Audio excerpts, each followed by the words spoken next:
During the age of sailing ships, there are thousands of stories of people sighting sea monsters. Well, you got to understand, from about the time of Columbus, first guy really to go across the ocean in modern times, there was a 1,000-year span of history where things were very suppressed. Knowledge was suppressed. The Catholic Church really put the clamps down, and they wanted everybody in darkness. And so Columbus sailed across the ocean. Now, people had done it before, but there was the Dark Ages is a very legitimate age in history. There's going with a boat, with a sailboat. Sailboats don't make much noise going through the water. Early 1900s, you start developing steam engines, diesel engines, gasoline engines, internal combustion engines. They make a lot of noise. Now, sound travels real fast underwater. You can go underwater at one end of a lake, have somebody go a long ways away and bang two rocks together underwater, and you'll hear it, where you couldn't hear it above water, right? Put your head under in the bathtub sometime and just tap on the side of the tub. A light tap that you would never hear in the air, you will hear through the water. So since sound travels much faster and much longer, much farther through water, whales, for instance, can yell at each other or call to each other 100 miles away. A whale can, in their songs, they say they can hear them 100 miles away underwater. Okay, during the age of sailing ships, it's pretty quiet going through the water, so my contention is maybe that's why there are so many legends of sea serpents, sea monsters. You would be able to get closer to them because your boat's not making so much noise. Whereas today with your diesel engine, they can hear you coming 100 miles away, and they've learned to avoid the shipping lanes. There are lots of stories of people sighting sea monsters. Missionary Hans Egede reported a sea monster. His great-great-great-great-great-great-grandson, S.M. McAllister, came to a meeting when I spoke up in New England someplace, Delaware, I believe. He said, oh yeah, my great-great-great-great-great-great-great-grandfather was Hans Egede. And in his diary, I've got the whole photocopy of the diary in one of my files there, he reported seeing a sea monster that stuck its head up even with one of the top sails on the ship. And it had two little flappers, he called it, flappers. We probably would call it a flipper. And they said it had like a mane running down its back. Of course, it may have been when it came out of the water is still dripping off of its fin, which would make it look like a horse's mane, if the water is still dripping off. Bishop Erik Pontoppidan of Norway in 1755 reported that he saw a sea monster. I believe that was off the coast of Greenland, if I remember. Hans Egede was off the coast of Greenland. Bishop to Norway, I forget where he saw it, but you can get the book, Monsters of the Sea. I've got most of these books in my library. Captain McKay tells a fascinating story about he was the captain of the HMS Daedalus. In 1848, on August of 1848, they were sailing around, and a sea monster swam under their boat. The lookout called for the captain and said, Captain, we got a sea monster out here. So the captain came up on deck, called some more of the crew up there. They watched this sea monster for 20 minutes. He said it came so close to my boat, if I would have known it, he said, if it would have been a man of mine acquaintance, I could have easily recognized him. He was close enough for me to recognize this creature. He said it was on a steady course, didn't deviate. He said it was going against the wind. And if you read the account that McKay left behind, it rules out all other possibilities that people have tried to use to explain this. Some people say, well, it was just a piece of driftwood. They don't go against the wind. It was going against the wind and against the current. These sailboat captains, take careful records on all that kind of stuff, which way's the current, which way's the wind. I mean, they're very dependent on those things. The sailors on board begged the captain not to mention this in the logbook. They said, Captain, please don't mention this in the logbook. Why would they do that? Yeah, they're going to get laughed at. You go back from a long fishing trip and say, hey, we saw a sea monster. Average landlubber, who doesn't ever go out, and he looks at the ocean once in a while. How far out? You can see out 5-6 miles. Ocean's huge, You look like the idiot Russian astronauts who went up, circled the moon, came back and said, well, we didn't see God, so he must not exist. Think about it. You didn't see him, so he doesn't exist. You go out and look at the beach, I don't see any dinosaurs, therefore they don't exist. You know, that's the attitude some people have. For one thing, right now, how much of the ocean would you guess is being observed by people right now? Not much. Ships, even today, ships generally stick to the shipping lanes because they take advantage of the currents. I mean, if you're in a giant boat, you know, carrying a zillion pounds of material, and you're only going, you know, 11 miles an hour, and you can get in a current that'll carry you an extra 3 miles an hour, that cuts 4 days off your time going across the ocean. Meanwhile, you're paying all this crew 4 days' pay. It just makes common sense, you know. Figure out where the currents are and follow the currents. Which means there are large sections of the ocean that are never sailed over. There's no currents there to take advantage of. In 1850s, there was a whaling ship called the Monongahela. Now, there's a fascinating story. You can get it at UWF Library about the Monongahela. It's in QL 89 if you go to the UWF Library. QL 89 is the section of the library that has books about Loch Ness Monster and stuff like that. Captain on board the Monongahela set sail to catch whales. It's a whaling ship. I've read the whole story. I just have a brief synopsis of it here. But the story goes, basically, the lookout hollered down, "Captain, there's a sea monster out there." The sea monster was sleeping on some floating seaweed, or kelp, I think it was. The captain called the crew up on deck. They saw the sea monster. Now, this is a whaling ship. These are the guys that get in those little boats and go out there with those big harpoons and stick it in the side of a whale. You would have to be pretty brave to do something like that. He said, "Sailors, we have for years heard stories of sea monsters. How many of you have heard stories of sea monsters?" And of course they all raised their hand. He said, "How many of you have laughed at somebody else for claiming they saw a sea monster?"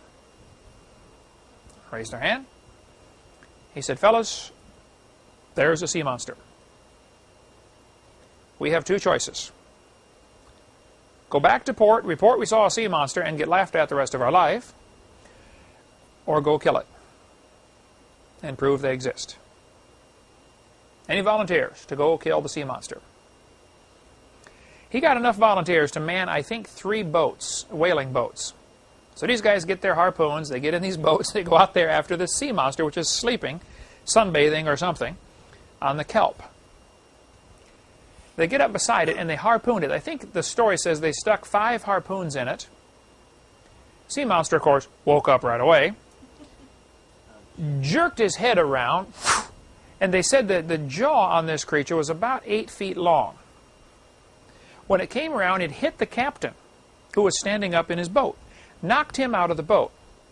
The serpent was just twitching around, seeing what stuck me in the side. You know, why do I have a pain here all of a sudden? So he twitches around, knocks the captain unconscious. A couple of sailors jump in, grab the captain, drag him out, put him in the boat, you know, revive him. Meanwhile, this sea serpent slides off the kelp and heads for the bottom. And they have the ropes, and they're pouring water on as this rope is whizzing out over the front of the boat. They got this little thing, the gunwale, I think they call it, where the rope goes out. No, the gunwale's the back. But the rope goes whizzing out through this little V-shaped thing to keep it in place. And the sea serpent is going to the bottom.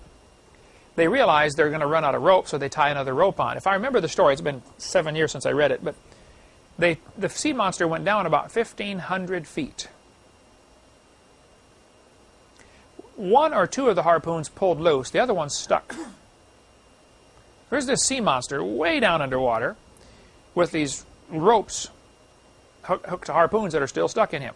Of course, what a harpoon is supposed to do, it's supposed to, you know, make it bleed to death. That's why they kill the whales. After a long time, I forget, I think it was several hours, but it was quite a while, one of the sailors hollered, "He's coming up." The rope is going slack. So they start pulling in the rope, and about 1/8 of a mile away from them, the sea monster surfaces, and it's thrashing around as it's dying. They said it apparently had stayed down too long because it coughed up its own lungs.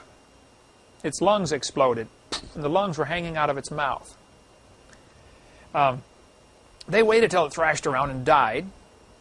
They dragged it over to the boat and cut it up. They measured it 103 feet long. I believe the number was 103 feet 6 inches. I mean, they really measured it. The sailor said it had 2 blowholes, like a whale does. You have 2 nostrils. A whale has 2 blowholes on the back of its head. It had 4 swim fins, an alligator-like head, and 94 very sharp teeth. A passing ship stopped as the crew was cutting it up, and they bought some barrels of sea serpent oil. Now, the story goes that this thing had a layer of blubber like a whale does. Whale blubber ranges, say 2 feet thick. They would cut off this whale blubber, the fat, on the outside of a whale, and boil it down to make whale oil. That's what they used to use. I've heard they still use it to make transmission fluid out of whale oil. But they used to use it in old days for lamps and stuff like that. Whale oil was very expensive.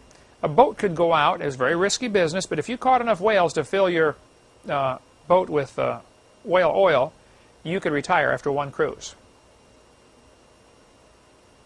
But a lot of people went out and died, so it was a risky business. Anyway, whale oil has sort of a red color to it when they boil it down. This sea serpent oil had a layer of blubber, so they boiled it down, and it was clear, like water. But it burned just like whale oil. You could use it for lamps, but it was clear oil. Pretty interesting. The other boat that saw these guys, they said, "What are you guys doing?" They said, "We killed a sea monster. Come on over, take a look." So they went over and helped them cut it up and said, "We'd like to buy the oil off of you, and we're going to go back home and tell people we saw a sea monster. We held it in our hands. Here's the oil to prove it." So sure enough, they sail back home with their sea serpent oil and sell it or whatever and tell their stories. "Ha, you guys just wait till the Monongahela gets here." Because the Monongahela said, "Well, this is great, but we didn't come out for sea monster. Our boss didn't pay us for this. We're supposed to come back with whale oil. We got to go get a few more whales." So they sailed off in search of whales and was never heard from again. Many years later, a board washed up on a beach on one of the Aleutian Islands down by Alaska. They got the little islands coming off of Alaska. The board was the name board Monongahela. So that's all we know. It's logical to assume that the ship sank in a storm. Now, on board the Monongahela was the bones to the sea serpent. They kept the bones to prove it. But it's in Davy Jones' locker right now. Arthur Henry Ralston was an officer on the Campania, the chief officer. He later was one of the officers on the Titanic and drowned on the Titanic when it went down in 1912. But in 1907, he was sailing off the coast of Ireland, near the town of Cork. I've been there to preach. He said he saw a long-necked object which he sketched as it moved. It was turning its head from side to side. He drew sketches of it as it moved across. Now notice, Ireland has a spot right here where the ocean comes in, and the deep part comes in closer to land. Pensacola has one of those too. They got the continental shelf where it's not very deep, but there's a little ridge comes up out between Pensacola and Panama City. The Gulf of Mexico has a deep spot that comes in, underwater canyon. You don't notice it when you're going over the top, but I'll show you a map later about that. Anyway, this is where he sighted this thing off the coast of Cork, Ireland. He said he saw a sea serpent. Now here's the captain of the ship, the chief officer of the ship, okay? Not the captain. This book is called Titanic, Triumph and Tragedy. I want you to notice what the next sentence says. However imaginative the young officer may have been. Wait a minute. Do you see any prejudice in that statement? In other words, we know he was just imagining this. It can't be true. I would say the author of the book Titanic, Triumph and Tragedy has a prejudice. He believes in evolution. He believes dinosaurs did not live with man. And therefore, whatever the captain saw, it can't be a sea monster. It can't be a dinosaur. He said, however imaginative this officer may have been, it did not interfere with his progress in the company's service. It's almost like implying, it really should have. He should have got fired for claiming there was a sea monster because we know they don't exist. He has a prejudice. During World War I, 1915, a German U-boat commander, and this story is told in the book Dinosaurs by Design by Duane Gish, which is here in our repertoire somewhere. He said this German submarine sank a British ship. It exploded and sank quickly. 25 seconds later, there was an explosion. Back in those days, the steam engines on board, when you submerge them in water, the steam engine will explode from cooling too quickly. So probably it sank, the water got to the steam engine, and it exploded, or to the engine room, 25 seconds later. He said pieces of wreckage, and among them a gigantic sea animal, was shot up out of the water. It was about 60 feet long. He described the sea serpent as having 4 flippers and an alligator-like head and being about 60 feet long. The captain said, I didn't have a camera at the time, and it sank in a few seconds. He said, I didn't have time to go down and get my camera, or I'd have taken a picture of it, of this thing thrashing around as it was dying. One theory is, hey, when a ship sinks, it's a lot of free meat. Sea monsters come to get the sailors. There are stories of octopus pulling ships underwater. In 1989, on Christmas Eve, a sea accident occurred in the southern Philippines off Mantico. Fishermen recovered 12 survivors hanging onto the overturned motorized canoe, as well as the body of a 12-year-old boy. A 12-week-old boy. Survivors claimed that a giant octopus had attacked the vessel, grabbing its pontoons. One of the people said, suddenly the waters began to bubble. Then we saw something that looked like a giant octopus. It was as huge as an imported cow. After the attack, the beast submerged rather than injure any survivors. Interesting. 1989. 11 years ago. Never heard about it on the news. No, you don't hear about this stuff on the news. There was an octopus that washed up on the beach in St. Augustine, Florida, 100 years ago. There's Dr. Webb standing next to the remains of it. He got cables and horses and a bunch of horses and tried to drag this thing up away from the beach, because it washed up on the beach once, and then another tide took it back out, and 3 months later it was reported again, still floating around. I think it was 3 months. It was a long time. But this octopus laying on the beach, the legs had all rotted away, just the stump of the head of the octopus. It was 200 feet across, they estimate it would have been with its legs on. Weighed 5 tons. That's a big octopus. See, octopus never stop growing. Neither do reptiles, okay? Neither do squids. A whale was killed near Seattle, Washington. Inside the whale's stomach was one arm to an octopus that was 150 feet long. All around the side of the whale were scars that were 9-inch diameter. See, octopus have those suckers under their arms. They grab onto something and dig into it. Those little suckers actually have little teeth in some of them. They will suck and dig in and tear out a chunk of flesh. 9-inch diameter scars. Well, there's 2 theories. One is the whale got attacked when it was a baby. Little normal scars, and as the whale grew, the scars grew. Okay, could be. Or it was attacked when it was older and something had 9-inch diameter suckers on its arm, which would make it a huge octopus. All they know is they found inside the stomach a 150-foot arm. Now, whales love to eat octopus or squid, either one.